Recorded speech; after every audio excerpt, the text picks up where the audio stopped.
o seguinte, esse é o nosso capítulo 3 do livro. Transmídia foi assim meio um susto, na verdade, porque nem eu, nem o John, a gente estava acostumado com esse termo. Obviamente, a gente devia ter lido alguma coisa. Eu descobri que em 2010, outro dia, estava revendo o meu currículo e descobri que em 2010 eu participei, mandei meu resumo, inclusive, para uma coisa de transmídia, mas eu não sei, eu não entendi muito bem o que era, a hora que eu estou vendo. Bom, o John depois vai falar um pouco sobre a transmídia, como é vista pela Canale, não sei o quê. Nós temos, hoje em dia, o manual de transmídia que eu coloquei, manual, quer dizer, um livro que saiu só da Routledge, só de transmídia, e que tem, assim, eu acho que uns 38 capítulos, e como eu comentei já com vocês, tem tudo lá. Para todos os gostos, para quem trabalha com poesia, para quem trabalha com não sei o quê, para quem trabalha com cinema, para quem trabalha com HQ, tem tudo. Inclusive, nós temos uma reunião do Great, onde nós fizemos uma leitura, que eu fiz uma apresentação de uma autora, a Vina, que ela fala Transmedia or Adaptation, e ela conversa, ela fala a relação entre a transmídia e a adaptação. Vocês podem dar uma olhada, ler esse capítulo, interessante. Bom, uma das coisas que a gente percebeu, especialmente com a participação na internet e o advento de tudo que eu já mostrei para vocês no digital, na aula de Digital Culture, o público mudou.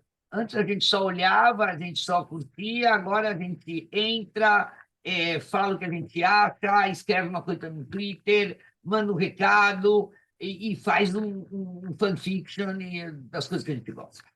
Então, aparecer nos prosumos. Essa palavra não foi inventada pelo Jenkins, é uma palavra antiga dos anos 80, por um cara muito conhecido, o Potter, de marketing. Bom, uma das coisas que a gente sabe é que existe um trabalho de fãs. Esse trabalho pode ser tanto por um público regular, que é simplesmente vendo, né, as mídias, e você, né, ou você compra ticket, ou porque você está vendo em algum lugar, então você vai dar os pontos e vai dar. E também, hoje em dia, você tem a produção, que eu já falei para vocês, quando a gente viu o capítulo de Screen, a produção automática de dados de consumo que a pessoa involuntariamente oferece no momento que compra, né? ou que assiste. Então, vocês, né, todo mundo aqui deve ter usado streaming e, de repente, fala, nossa, sugestões para você. E você vai ver e você realmente... E até fala 97%. Ah, mas da onde vem esse 97%? Vem daí, que a gente conversou antes daqueles clusters, etc. Então, a gente produz data. E você tem o hard user, que seria assim o cara que é super fã, né? E ele vai fazer reviews, vai fazer um vídeo essay, vai colocar no YouTube sobre o Star Wars, vai se apropriar sabe, de um personagem, fazer um fanfiction, não vai fazer um mashup das melhores cenas, entendeu? Eu, sei lá, quando é uma franchise, então misturam coisas, tudo isso. E ela também, a pessoa, o hard user também, muitas vezes fica famoso justamente por esse trabalho. Então, tem vários casos de gente que, inclusive, se introduziu depois na indústria por ter feito coisas como fã. Bom, o grande, né, nome da cultura participatória, e isso, para qualquer pessoa que vai trabalhar com uma mídia hoje em dia, ela não pode esquecer disso, é, o Jenkins. Então, realmente aconselho dar uma olhada no trabalho dele. Eu não vou me estender grandemente aqui, mas ele tem uns textos muito gostosos de ler, muito fáceis de entender, tudo faz lógica, recomendo. Bom, aí, Bruno, até aqui eu coloco a própria Julie Sanders, né? Vocês veem que ela também não tava tão por fora do que estava acontecendo, justamente porque já em 2011 já tinha o FunSub e o fan escalation e tudo mais. Bom, aí o Jenkins ele vai entrar na definição de transmedia storytelling, também esse nome no livro, vocês vão ver de onde veio antes, né, de outra autora, tudo mais, mas foi ele que realmente juntou tudo. Uma coisa muito interessante na teoria do Jenkins, isso está dentro do blog dele, é muito interessante, porque ele tem um blog na internet, chama Acafan. Alguns pesquisadores fazem isso. Nós tínhamos o professor Lawrence Flock, falecido, nosso livro, inclusive, é homenageado a ele. Ele também tinha um blog. E nesse blog, ele escreve muitas coisas interessantíssimas. Uma delas, ele explica muito bem os Seven Transmedia Principles. Então, ele coloca 7 princípios de transmídia, aí já começa só a falar transmídia, começa a aparecer mais transmídia, a coisa de transmídia, storytelling perde, a parte storytelling, essa palavra vai se perdendo meio com o tempo, já agora a gente só fala mais transmídia. E aí ele mostra, então, bom, um dos princípios, vocês têm tudo lá, isso aqui é parte do livro, então vocês têm tudo lá. Então, a spreadability e drillability. Então, assim, quanto você pode share as coisas, isso é muito importante. Então, por exemplo, em 2020, apareceu um aplicativo novo, que os caras investiram maior grana, gente assim, alta da indústria, Cubi, eu acho que ele chamava, o nome, assim, um nome engraçado, que era EUBI. Eu lembro que eu estava preparando as aulas para o curso que ele dá com o João, em 2020, antes da pandemia. Eu falei, nossa, que legal, a gente vai dar esse curso, e agora em maio vai abrir esse aplicativo. Nossa, e eram vídeos de... Não eram nem curtinhos, nem longos, eram vídeos de máximo 30 minutos. Contrataram uma gente grande mesmo. A Jennifer Aniston estava contratada, assim, umas pessoas muito grandes. Bom, o que aconteceu? Eles fizeram esse aplicativo, não dava para share nada, ninguém quis. Ele, assim, tipo, em 2, 3 meses acabou. O negócio, um super investimento, foi para o Beleléu. Claro, também teve a pandemia, mas não era só pela pandemia. Esse negócio não era tão legal. Bom, e aí, gente, não sei, João, o quanto... O pior é que quando eu fico falando assim, eu não consigo enxergar o horário que eu tô, né? Tá, agora eu vi. Tá. Não, porque eu me perco no tempo. E aí, quanto que você vai fazer, você vai querer se enfiar no texto? Então, tem textos realmente, por exemplo, o pessoal de Star Wars, eles entram, eles sabem os nomes dos aviões, dos nomes das naves, dos aparelhos, umas coisas incríveis. Então, você começa a entender o filme de outra maneira.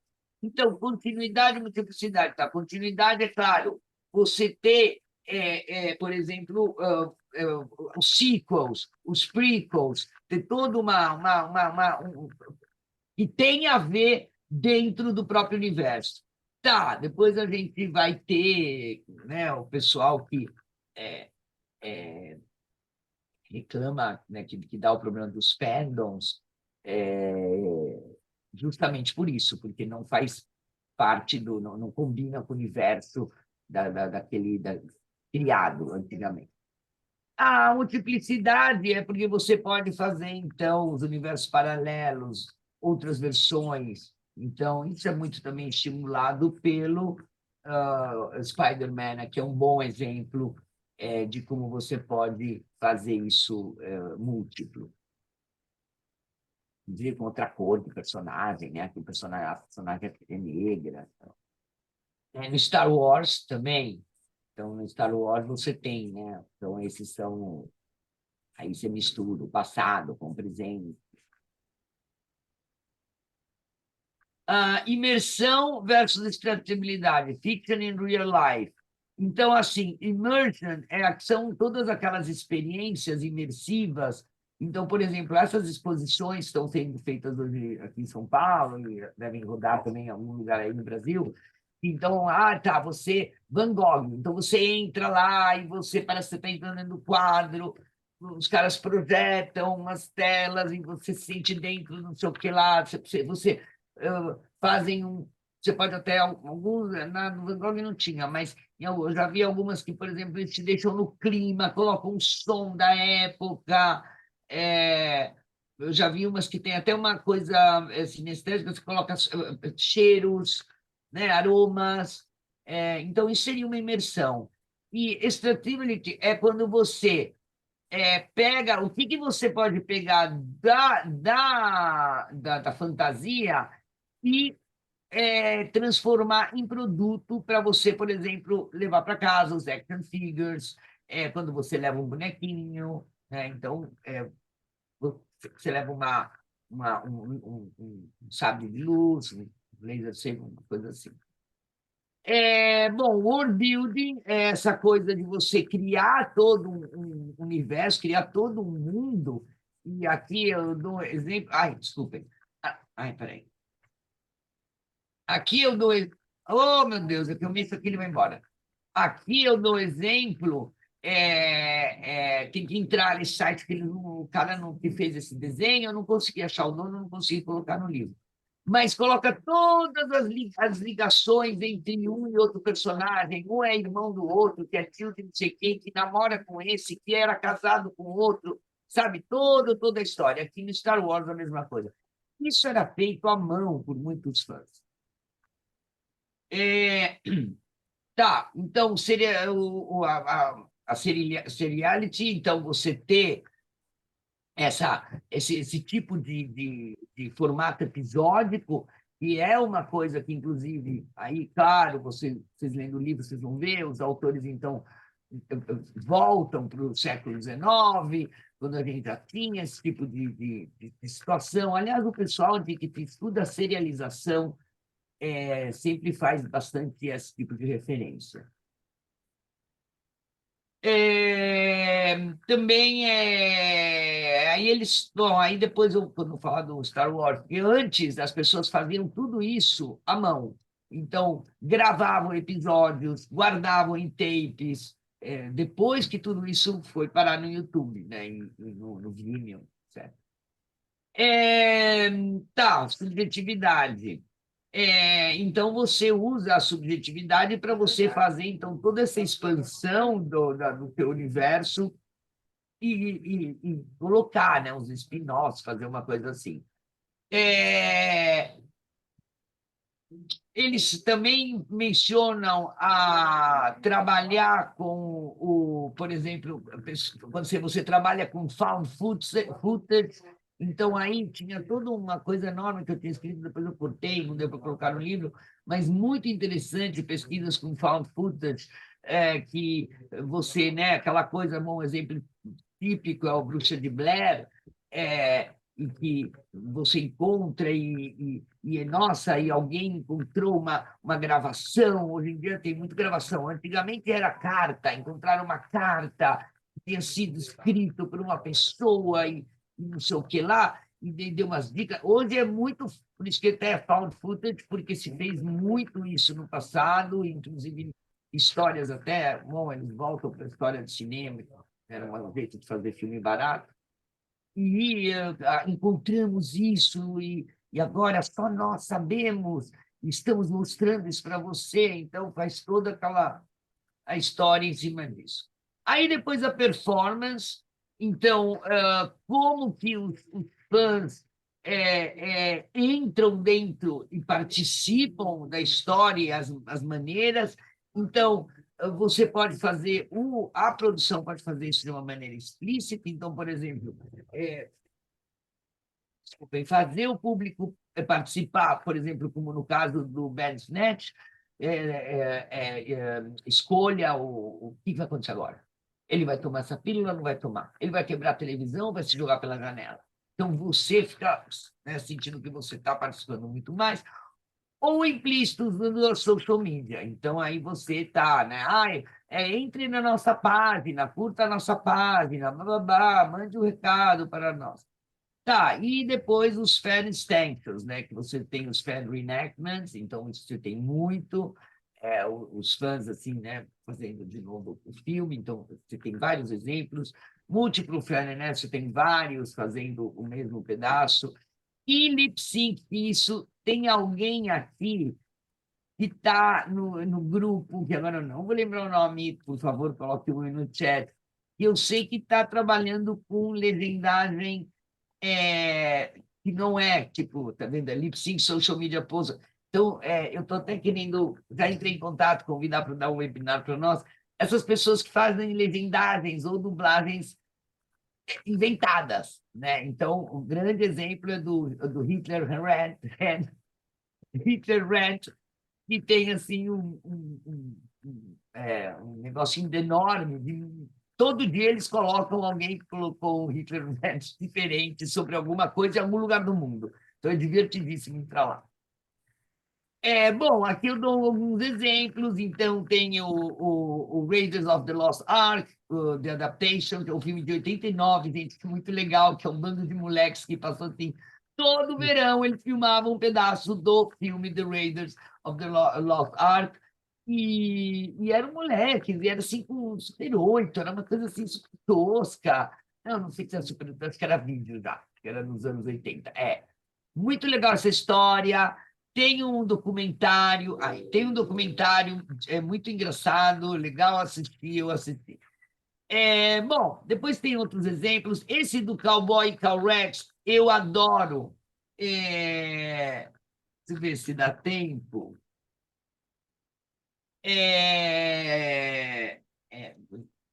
Espera aí, deixa eu ver se dá tempo de mostrar isso aqui. Só para vocês verem o tipo de coisa que dá para fazer. Espera aí. Que dá para fazer aqui. Onde estamos? Aqui.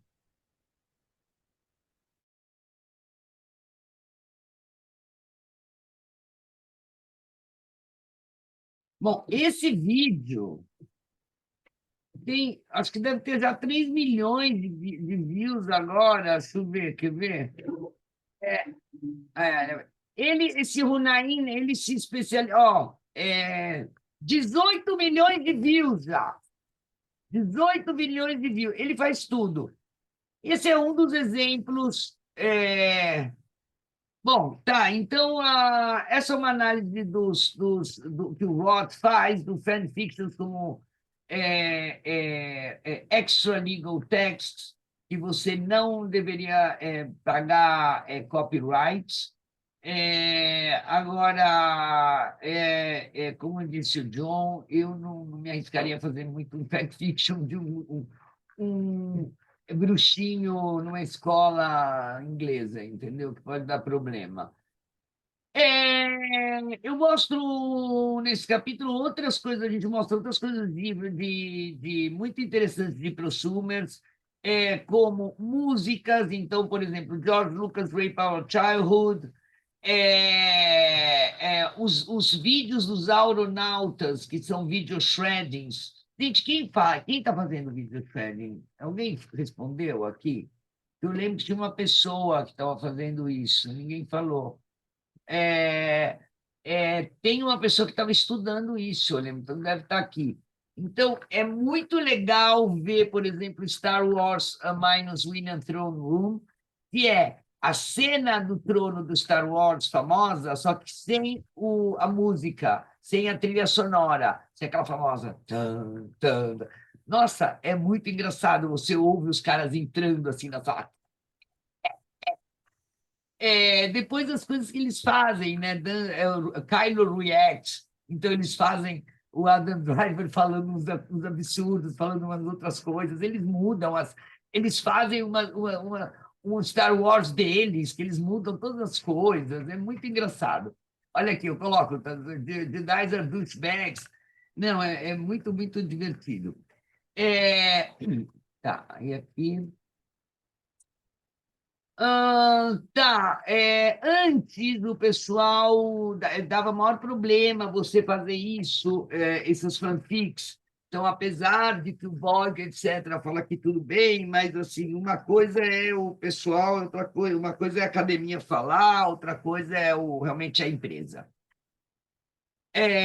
Tanto que vocês viram que a Netflix não gostou nada, que a outra estava cantando as músicas da Unofficial Bridgerton Musical. Então, algumas vezes dava certo, outras vezes não. Algumas, por exemplo, o documentário foram considerados copyright violations e hoje em dia você encontra elas no YouTube tranquilamente, como Tatooine no Bus, que é muito legal, Star Wars no Bus. E tem depois esse Troops, que eu adoro, que eu deixei aqui nos slides, assistam, é muito engraçado. Os Stormtroopers fazendo como se fosse cops. Então, a cops era uma coisa que passava muito em 97, eu morava nos Estados Unidos, eu lembro que eu odiava que meus filhos assistissem, porque era uma coisa muito violenta. Mas é muito engraçado Stormtroopers e cops. Bom, coloquei aqui um suggested reading, sabe, deem uma olhada nas coisas do YouTube do Jenkins, muito legais. Deem uma olhada nesse trabalho também, né? Coloquei aqui, para quem está interessado, tem o Star Wars no rádio, que é muito legal, muito divertido ouvir. Tem várias coisas que vocês vão se divertir. E no livro, no capítulo, que eu acho que eu coloquei, eu vou colocar hoje, logo depois da aula, vocês vão ter mais exemplos. Bom, João, é isso que eu ia, só para dar Ok, uma pincelada, porque ok, tem muita vamos. coisa, eu não vou falar tudo. Ok, ok. Então eu vou share screen. Ok, então isso aqui é a continuação. Acho que já passamos vários trechos do livro. E esse é um trecho, dá para ver, primeiro capítulo, parte 5. A gênese do livro foi que inicialmente começamos com o livro Translation Studies and Adaptation Studies. E foi aceito assim, porque não tinha nada Translation Studies, Adaptation Studies.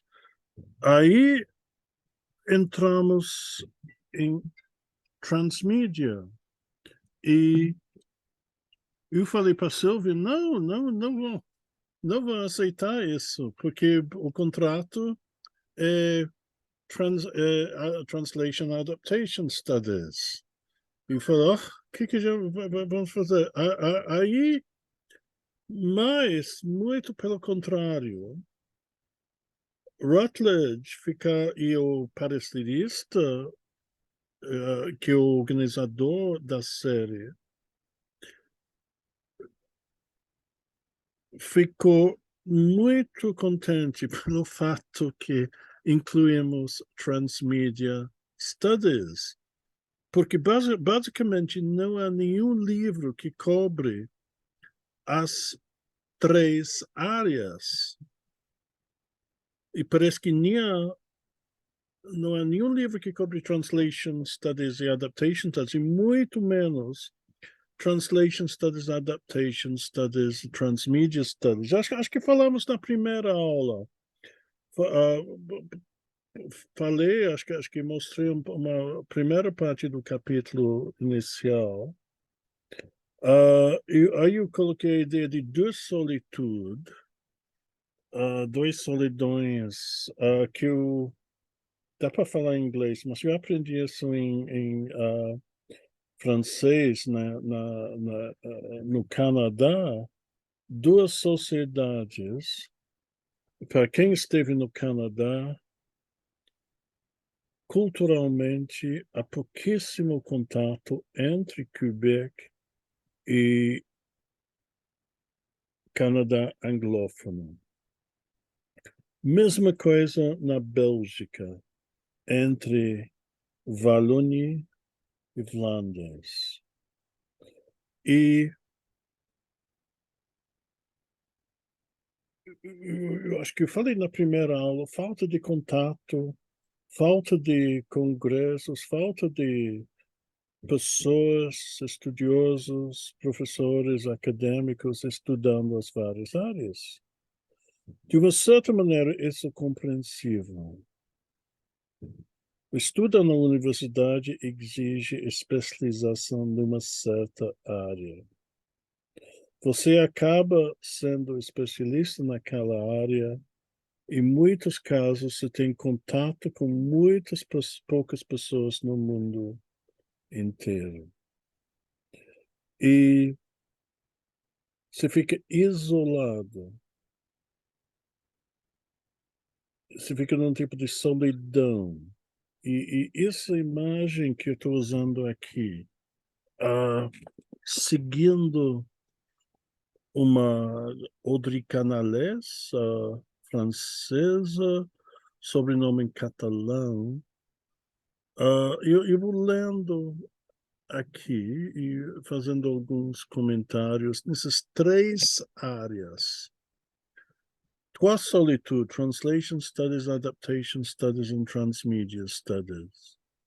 Continuing from the previous section, in Transmedia Translation Adaptation, Parallel Universes or Complex System, Audrey Canales makes a strong case for more contact between the three areas of translation studies, adaptation studies, and transmedia studies, here used in the sense of one storyline being developed across various media, following Henry Jenkins.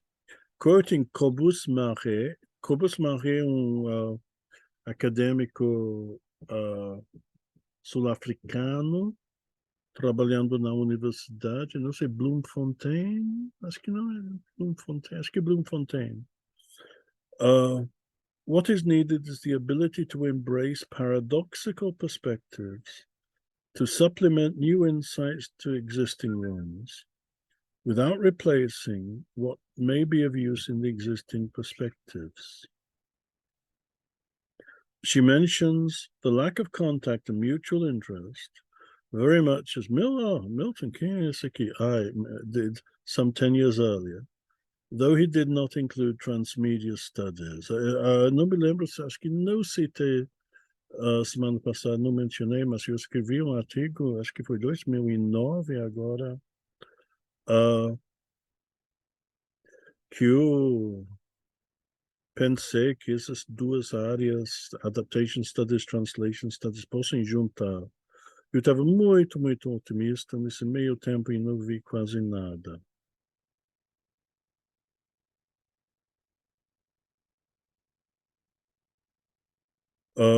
Milton did some 10 years earlier, though he did not include transmedia studies, which was still in its infancy. Following Hutchins, Chauhan of Flynn, transmedia publications have ignored the existence or have reproduced the constant critical denigration of the general phenomenon of adaptation. Aí dá para ver uma certa briga. Canales praises Christy Dina for making this link between adaptation and transmedia, comparing adaptations to classical transmedia projects, previously described as collections of monomedium stories, but opposing them with more recent and innovative types of transmedia projects, which are collections of media that tell one story. Ok, dá para ver uma certa problemas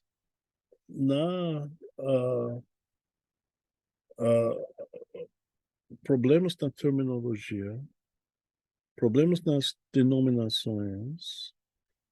Para algumas pessoas, nem todo mundo usa o mesmo tipo de conceito de transmedia studies que Henry Jenkins usa, mesma história contada por meios diferentes, por different media.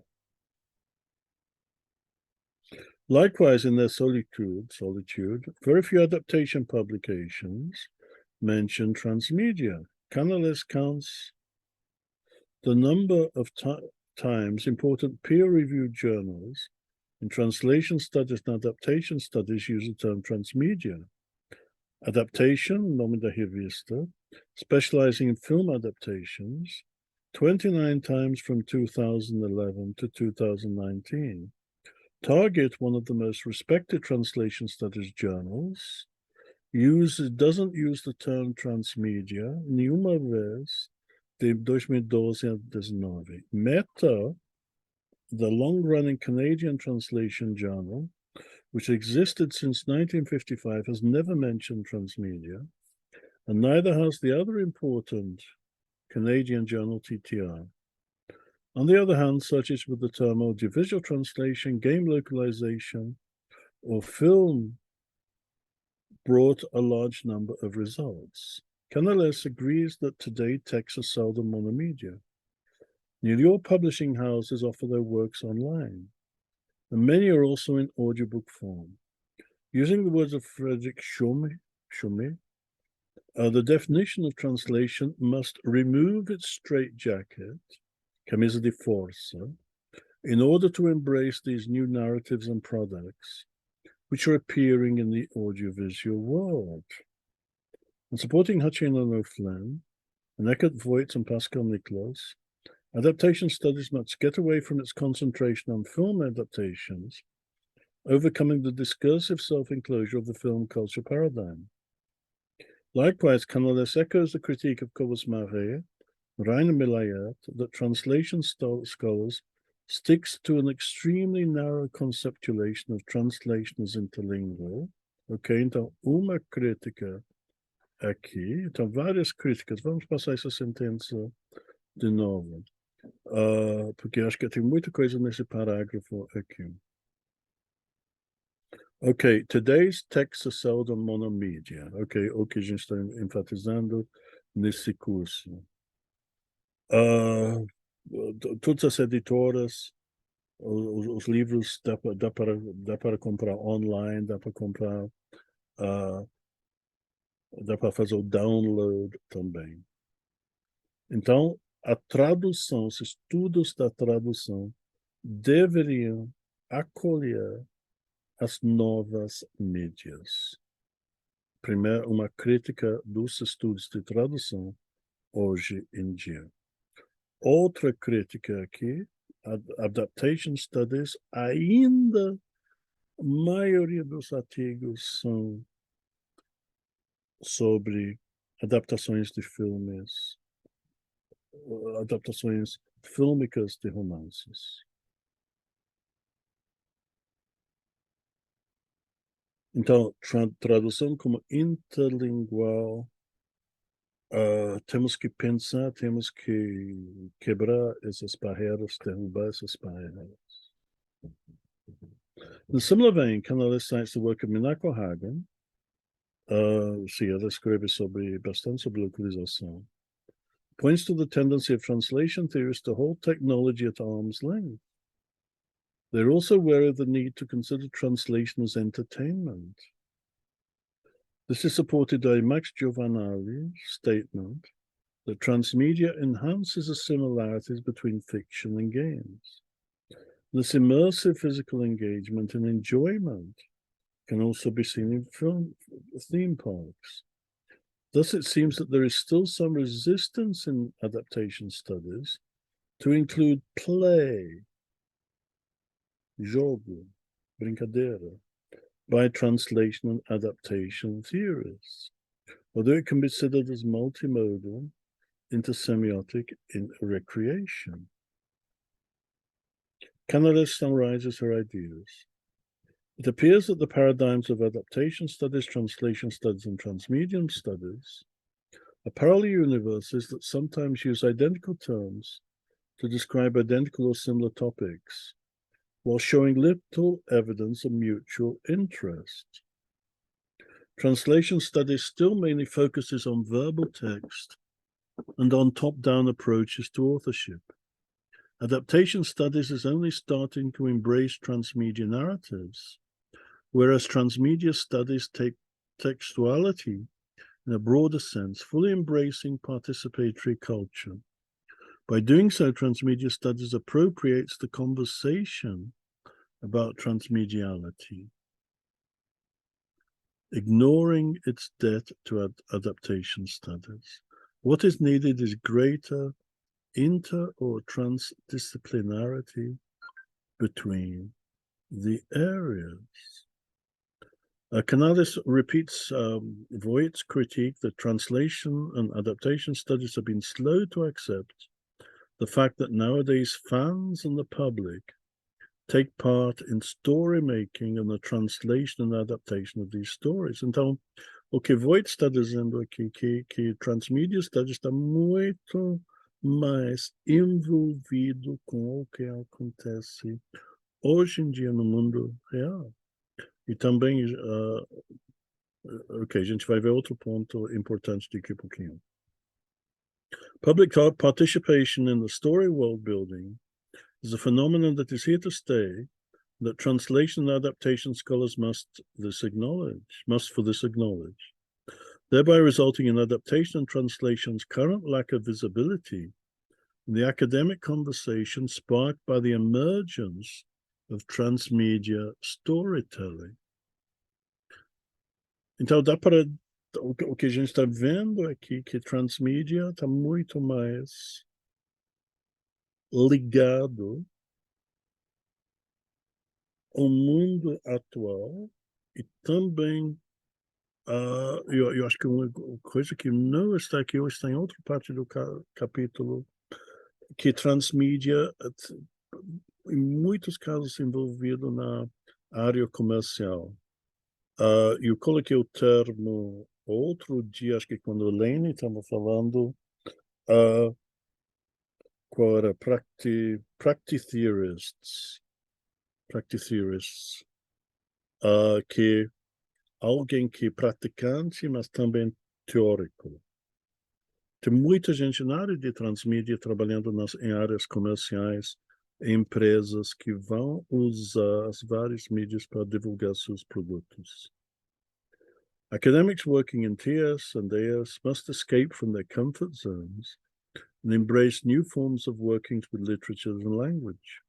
Seeing transmedial matters as problematic and jeopardizing to translation adaptation, and hence refusing to embrace them as challenging research topics, only anchors research in translation adaptation no linguistic literary past. Então, bastante forte o que ela coloca aqui.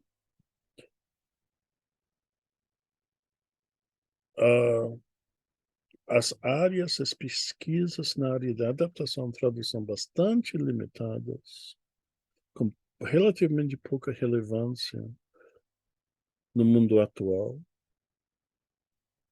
que o mundo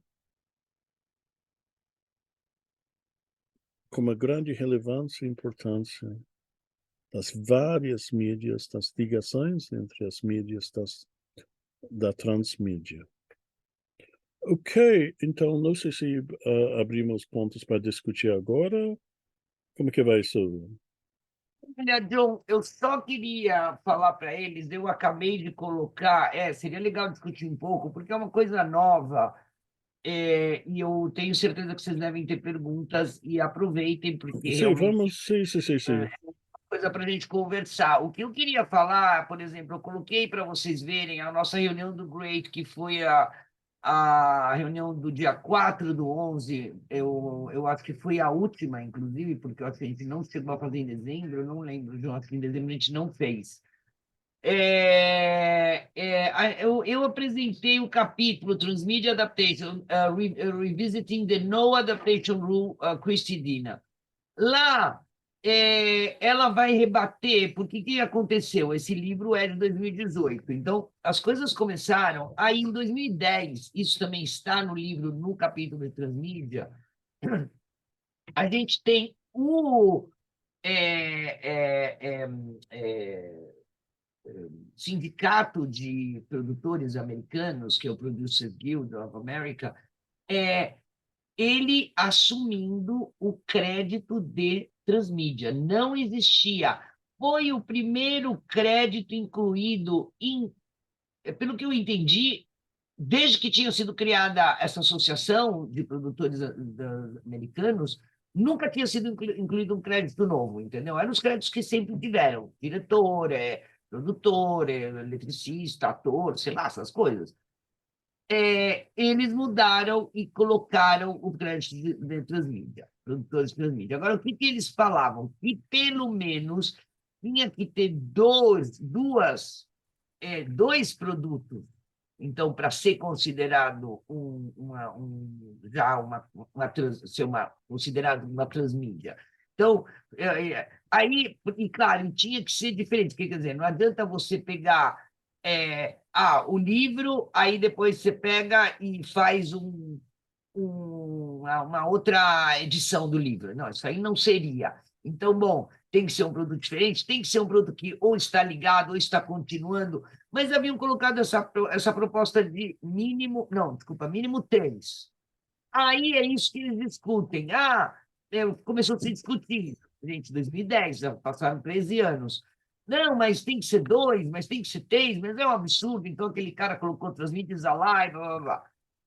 Aí teve gente que começou a falar que tudo, como o transmídia começou a ser uma coisa muito comercial, porque, óbvio, imagina, você faz um filme e depois você faz um videogame, ou depois você faz também já joga um monte de merchandising de bonequinhos e não sei o que lá, faz um aplicativo, você depois vende aquele mesmo conteúdo e faz um ride num Piratas do Caribe da vida, no Disney World, entendeu? Que hoje tem o Harry Potter na Universal, você tem né, a própria Disney, tem lá se você for lá, você vai visitar, você vai ver o Star Wars. Então, aí, é, é, é, eles começaram a chamar tudo transmídia. E aí, a Cristidina, e é muito legal, eu coloquei, gente, continuo falando, deem uma olhada nesse livro, mesmo que vocês achem que não tem nada a ver com vocês, sabe? Quem está trabalhando com poesia, a Cindy está trabalhando com poesia, não, não vou, não, deve ser, não, interessa, vocês vão ver, vai ter uma coisa. Fulano, eu estou trabalhando uma tradução, imagina, não tem nada a ver. Não, de repente vai ter, dar uma olhada, porque de repente a pessoa fez um audiobook, fez uma série do livro dela, tudo isso vai sendo transmídia.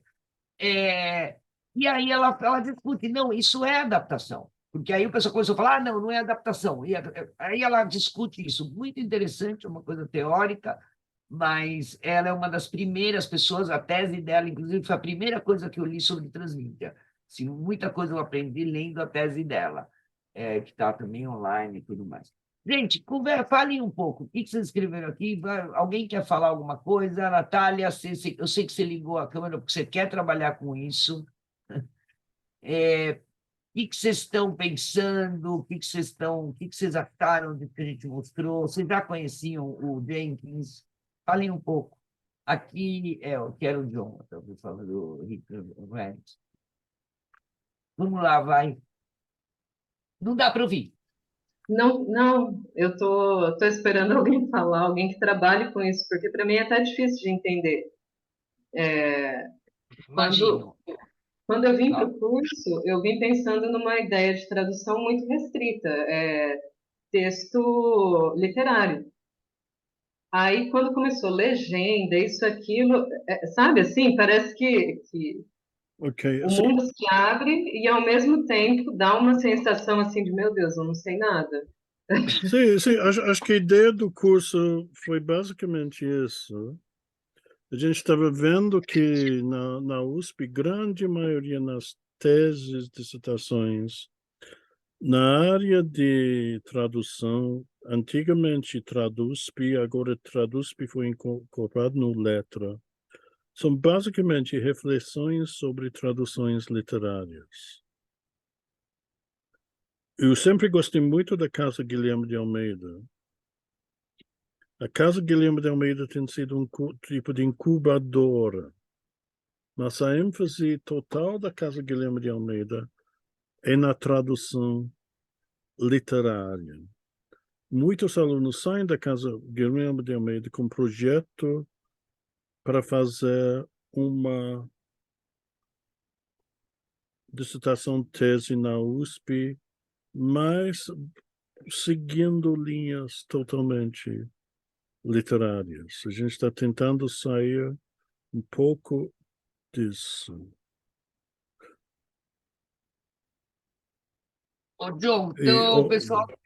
Tá, depois acaba que o pessoal está falando umas coisas aqui depois. Ok, a gente está aqui, Natália, transmídia com multimodalidade. Agora a gente vai entrar A definição de transmídia de Henry Jenkins é que se usa várias mídias para contar uma única história e cada mídia é bom para contar de uma certa maneira. Por exemplo, a música. Vamos pensar uma história boba de casal se apaixonando. Vai ter parte musical, vai ter pôr do sol, vai ter elemento visual, vai ter a fala, vai ter a carta de amor. Já temos 4 mídias. Podemos incluir talvez escultura. O casal vai dançar junto. Já temos 6 mídias. Podemos incluir umas fotografias, 7. Então o casal vai jogar vídeo, vai ter um videogame representando o casal também. Já temos 7 mídias diferentes. Eles podem conversar na social media, então você já tem uma outra história lá. Agora, o que eles jogam muito é o seguinte, é você ter as mídias, então eles dão muito exemplo disso. Então, por exemplo, você tem quando vocês olharem no capítulo, vocês que olham, o que o pessoal está falando, João, é assim, ó, a Leila falou, não conheço muito, a Natália, para mim, é novidade, o Matheus falou, não tinha familiaridade com o conceito, eu estou na mesma. Bom, aí depois falando do curso, né? Realmente me abriu tanto que agora eu estou perdida. Não, calma, gente, não, a ideia não é Mas você ficar perdida. a ideia era É para se assim. encontrar. No livro, eles mostram, no exemplo ótimo em Star Wars, o que aconteceu com Star Wars? Eles lançaram os 3 primeiros filmes, depois eles ficaram como 20 anos sem lançar nada. Então, o que o pessoal mostra é como isso, inclusive muitas das teorias de transmídia aconteceu muito com isso. Olha aqui, o Galaxy, não sei quem é o Galaxy, mas é o nome da pessoa, apareceu como Galaxy. Aconteceu com os primeiros jogos de Harry Potter, que apresentavam elementos dos livros que não tinham no filme. Claro, tá vendo? Nos filmes completavam, então, coisas que não tinha. Você vai jogar no videogame, tem outra. No Star Wars, eles mostram, por exemplo, ficaram 20 anos sem filmes, até a segunda trilogia. O que aconteceu? Quem que estava no meio? Aparecem as novelas, sabe, as novelizações, então tem um monte de novelizações, aparece programa de rádio, aparece programa na televisão, aparece uma animation, sabe? Então, tudo isso, aparece um videogame, tudo isso é a transmídia, que na época não chamava transmídia, quer dizer, a gente falava, é uma versão de videogame, é o vídeo para televisão, é o filme da TV, entendeu? Mas são transmídias. Aí é que hoje que né, a gente organizou as coisas dessa maneira, então, claro, aí a gente vai para trás e, né, aquela coisa, né, assim que é feito, as coisas são feitas assim, né? Então é muito legal ver como eles mantêm, como o Lucasfilm mantém, que depois virou Disney, mantém todo esse interesse, mesmo sem os filmes. Aí depois, tanto que tem a grande briga, porque em 2012, quando a Disney compra o Lucas, eles pegam todo o backstories, toda a coisa que eles tinham, que era o universo do Star Wars, e eles falam que aquilo viraram o Legend. Então, uma briga, comentei para vocês, lembra quando eu falei do fandom do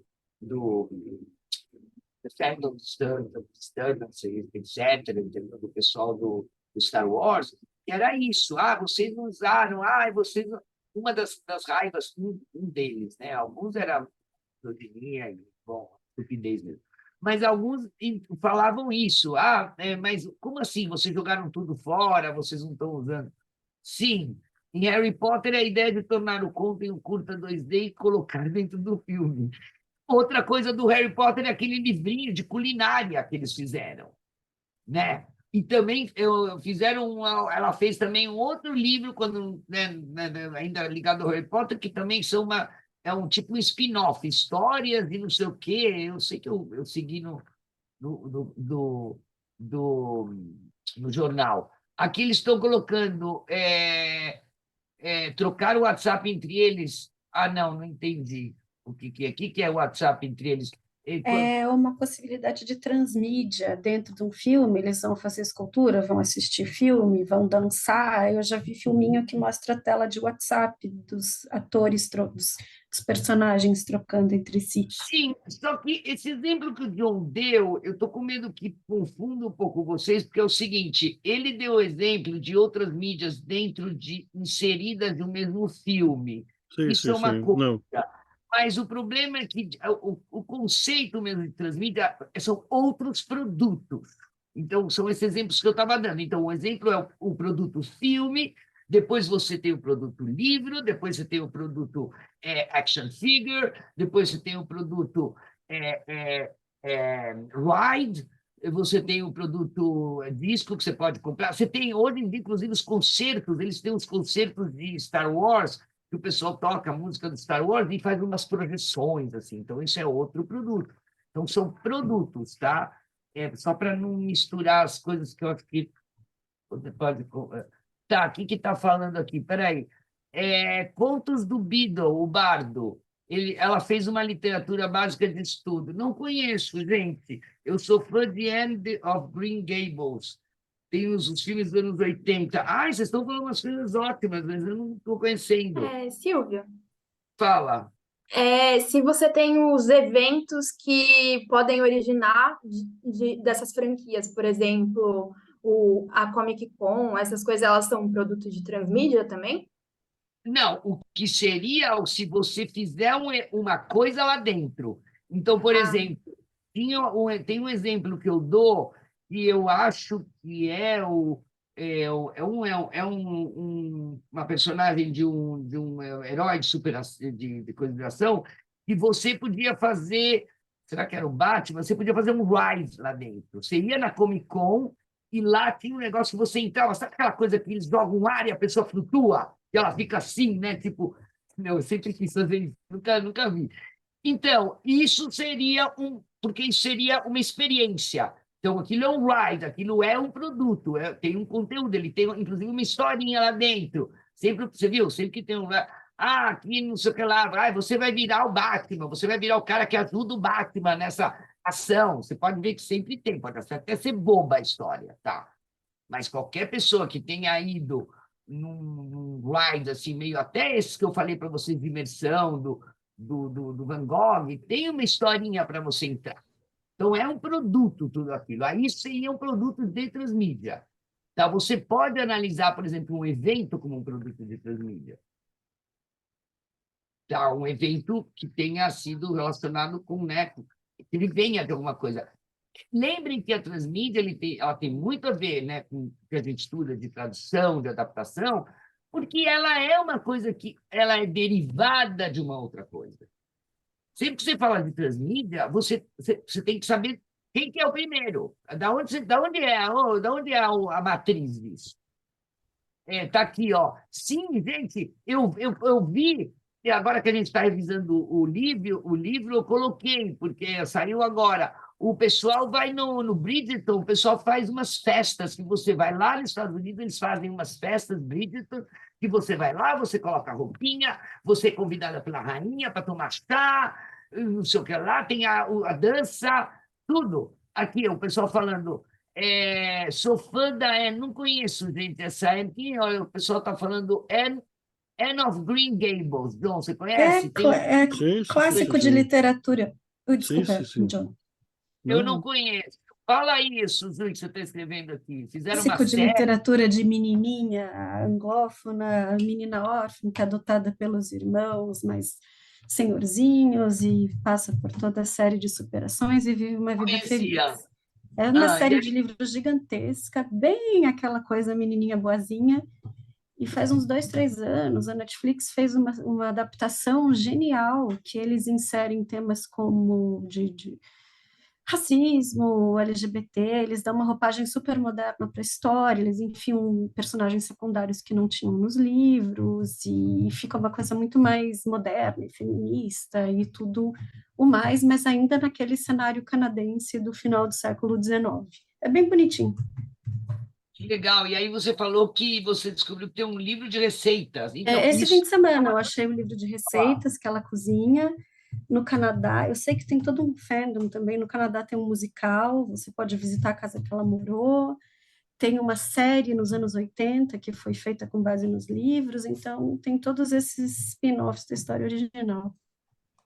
Então, isso daí é uma coisa que você vai entrando dentro de transmídia. A Regiane está colocando aqui. Pensei nisso, é uma performance de. Peraí, de onde você tirou? Fala aí, Regiane. Você quer falar? Você está quietinha hoje? Fala aí. Pensei, porque Não, cortou. tá De onde você bom. tirou? Pensei nisso porque o conceito vai se sobrepondo ao que é aí? Cosplay seria ao mesmo tempo fandom, production e transmídia.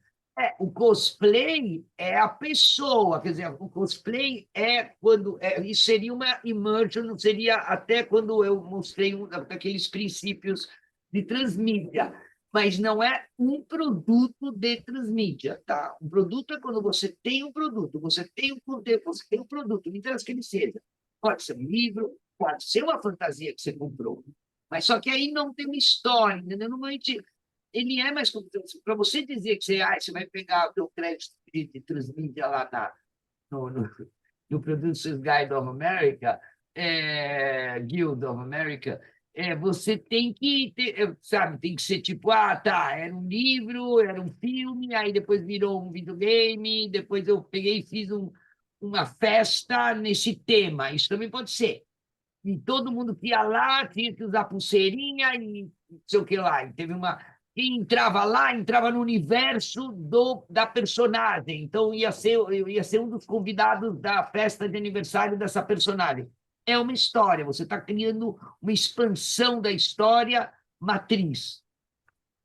Ô, Silvia, então, pensando nessa expansão e nessa pergunta da Regiane, eu fiquei pensando muito no conceito de adaptação da Linda Hunt, porque isso se aproxima de uma. Quando a gente fala de imersão, por exemplo, o parque do Harry Potter lá na Disney, ele é a própria Disney em si, né? É uma forma de imersão. Então, eu fico pensando aqui isso mais como adaptação do que uma transmídia. Porque Não, assim, se a gente pensar na imersão como uma forma de interação que o público está tendo, né? Então, é uma outra maneira de eu me relacionar. Por exemplo, The Last of Us, que acho que a Natália que citou, eu me relaciono enquanto jogador, né? E depois, agora, enquanto espectador da série. Então, são formas de a gente se relacionar com esses produtos, formas diferenciadas, né? Então, assim, eu experiencio cada um. Então, eu entendo mais assim o cosplay e a própria Comic Con como uma adaptação. Olha, Bruno, o legal desse tema é que é tudo tão novo e a gente está teorizando, e está conversando, e está fazendo. Você vê que esse artigo da Canalys é de 2020. O livro, ele é o Routledge Companion of Transmedia Studies, é de 2018. Então, nós estamos em 2023, né? São 5 anos. Em termos de academia, é uma coisa relativamente nova, a gente viu a pandemia no meio. Então, a gente está discutindo muita coisa. Talvez, por exemplo, talvez se expanda esse conceito de transmídia. Tem que ver para que você vai usar. As coisas também tem a ver, a parte teórica também tem muito a ver também com o uso dela, né? E como ela vai funcionando. É, a Cristina, ela já, por exemplo, não gostou, por isso que ela coloca, né? Revisiting the no adaptation look, sabe, essa coisa de, não, nada é adaptação, nada é adaptação, tudo transmídia, né? Então, tá, não é bem assim. Mas sei lá, acho que essas coisas estão sendo definidas ainda. Eu acho que você fazer uma performance tua, que é um cosplay, e você ir a um lugar, e claro, e você vai se inserir, de repente lá dentro o próprio Comic Con também é meio né, um cenário aquilo, né? Agora, você não estaria, não sei, eu acho que seria uma coisa muito mais pessoal, não estaria definida como produto. Não sei, John, o que você acha? Deixa eu ver, eu estava procurando coisas sobre Anna Green Tá, Gables. Tá, Repete a tá. última Não, ele coisa. estava falando o negócio seguinte, o Bruno está falando quando tá conversando sobre a história do cosplay, tá? Ok. Então, a pessoa que faz cosplay, ela se fantasia e ela vai numa Comic Con. Então, se isso seria uma adaptação, quer dizer, porque né, uma imersão que a pessoa faz, inclusive assim, ela utiliza os É, figurinos. é uma performance, né? E pensando na questão por exemplo, a ópera. Eu tenho uma ópera, já que você estava falando de Star Wars, eu tenho o filme e aí fizeram uma ópera. Então, a experiência de performance eu tenho no cinema e na ópera. Então, eu fiquei tentando aqui pensar, né, problematizar no nosso debate se o cosplay ele pode ser uma performance. Ele é uma performance. Eu entendo Sim, enquanto performance. se a gente vai usar esse conceito de adaptação pleno e muito abrangente, sim. Como na primeira aula, eu passei a citação de Camille Elliott, que ela falou sobre um leque enorme de possíveis adaptações. E ela considera, por exemplo, comida, cocktail,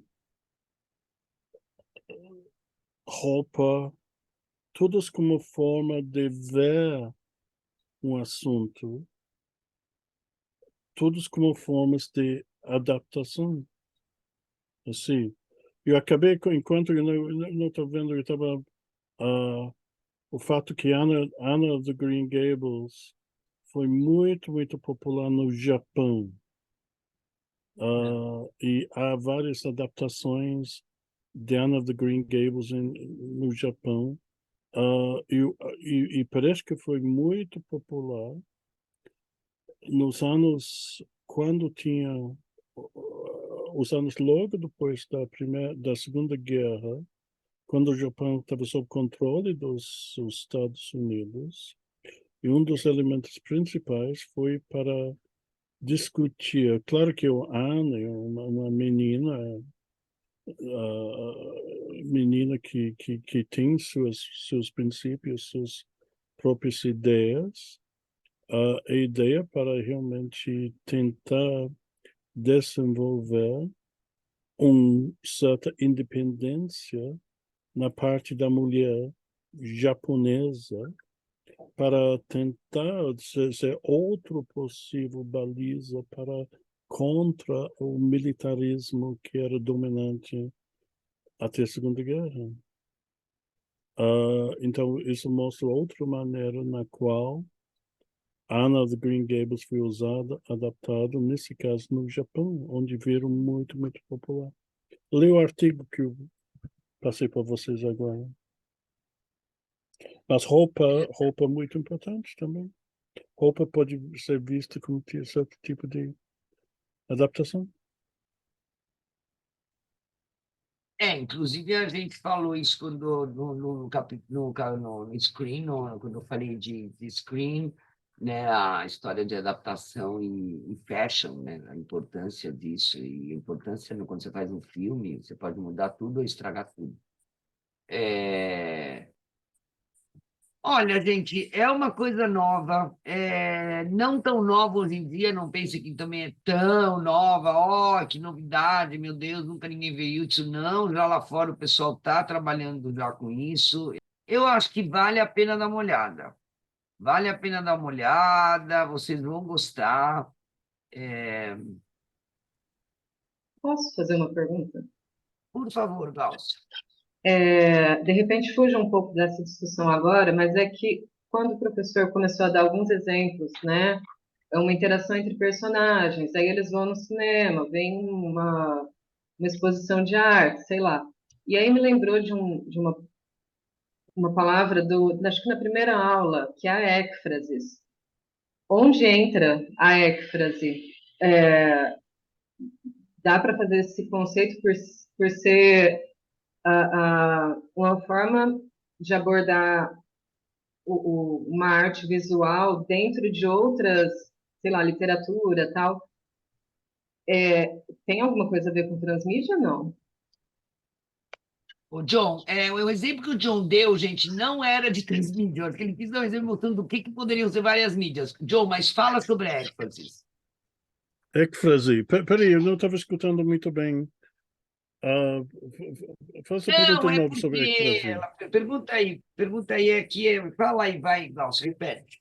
A pergunta é por causa do exemplo que o senhor deu, e que tudo bem, eu entendi que foge um pouco disso da Sim, transmídia, como ecfrase. você explicou. Mas no exemplo da ecfrase, como que fica? Em qual potinho, se é que dá para colocar, né, numa caixinha? Onde que ela fica? Ecfrase é a descrição de uma obra de arte em outra obra de arte. Conforme Klaus Kluwer, ecfrase não é adaptação. Depende, porque hoje a gente está com esses terminologia, um campo de terminologia muito pouco definido. E isso é um dos problemas que estamos tendo. Se a gente está pensando num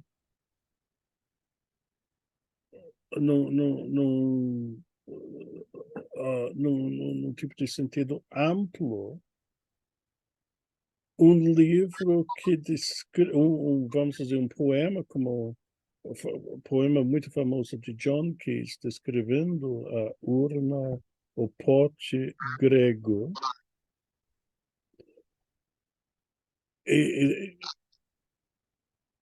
Ode on a Grecian Urn.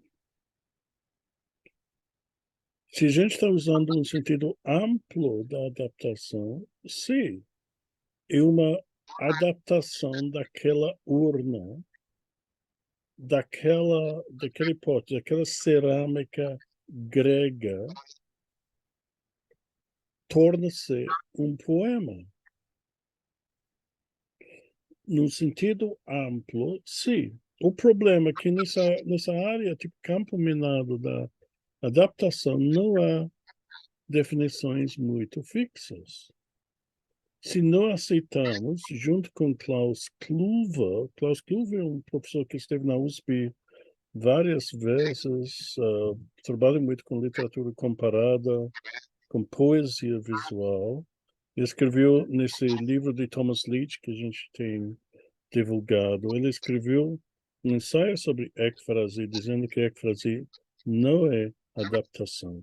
Ecfrase é ecfrase. Eu diria, sim, podemos, eu prefiro deixar tudo aberto, usando essa definição, essa proposta de Thomas Leach, Let a Thousand Flowers Bloom. Podemos, eu gostaria de dizer que, e não gostaria de fechar, o que é adaptação, ou que não é adaptação. Você pode descrever uma pintura num poema, você pode fazer um filme sobre uma obra de arte, você pode fotografar uma catedral. Para mim, essas são todas adaptações. Todas seriam um tipo de ecfrase, expressão de uma obra de arte em outro tipo de obra de arte. O poema de Keats sobre a cerâmica grega, uma fotografia de uma catedral, um filme sobre dança. Tá, gente, então a gente se encontra 15 para as 4. Aqui eu falo um pouquinho de Specialized Translation, meio geral, e a Lívia vai falar sobre o trabalho dela e vai falar bem melhor do que eu. Daqui a pouco a gente se fala. Tchau. Até.